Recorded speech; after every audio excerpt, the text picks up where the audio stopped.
गांव के एक छोटे से घर में रामू और उसका बेटा अर्जुन रहते थे। रामू की उम्र ज्यादा हो चुकी थी, कमर झुकी हुई, हाथों में दरारें, मगर दिल में खेत के लिए वही पुराना प्यार। अर्जुन शहर जाकर पढ़ाई कर चुका था। पिता चाहता था कि बेटा अब गांव की जिंदगी से दूर बड़े शहर में नौकरी करके अपना भविष्य बनाए। लेकिन अर्जुन को अपने पिता का झुका हुआ शरीर और सूखी जमीन देखकर हमेशा दर्द होता। एक दिन पिता ने कहा, अर्जुन, इस साल की फसल शायद मेरी आखिरी फसल हो। शरीर साथ नहीं देता बेटा। अर्जुन चुप हो गया। उसे पिता के पैरों में मिट्टी लगी हुई और आंखों में छुपा दर्द दिख रहा था। अगली सुबह अर्जुन खेत में उनके साथ गया। गर्मी तेज थी, मिट्टी सूखी थी, मगर पिता फिर भी हल उठाकर बोला, ये खेत मुझे जान से बढ़कर है। तू पढ़ लिख गया है, अब तू क्यों मेहनत करेगा?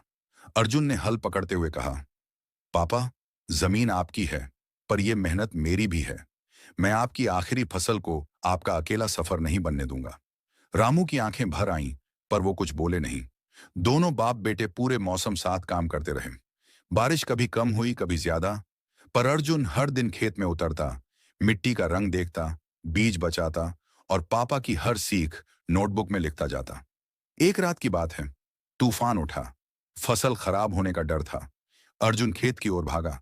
रामू भी पीछे पीछे आए। काले बादलों के बीच बिजली चमकी।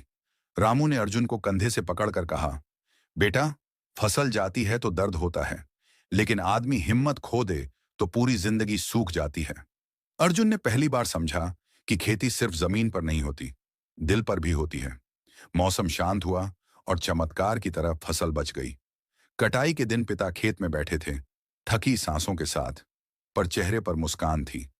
अर्जुन गेहूं की बालियां हाथ में लेकर बोला, पापा, ये आपकी आखिरी फसल नहीं। अब से हम दोनों मिलकर बोएंगे, काटेंगे और झिएंगे।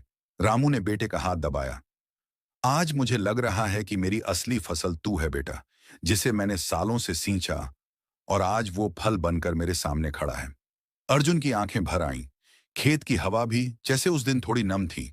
उस दिन से बाप बेटा खेत में फिर साथ दिखने लगे, और नीम के पेड़ के नीचे बैठकर चाय पीते हुए पापा हर बार कहते, अब खेती आसान लगती है, क्योंकि मैं अकेला नहीं हूं। इस तरह की कहानी सुनने के लिए हमारे चैनल को सब्सक्राइब करें और इंस्टाग्राम पर है तो फॉलो करें।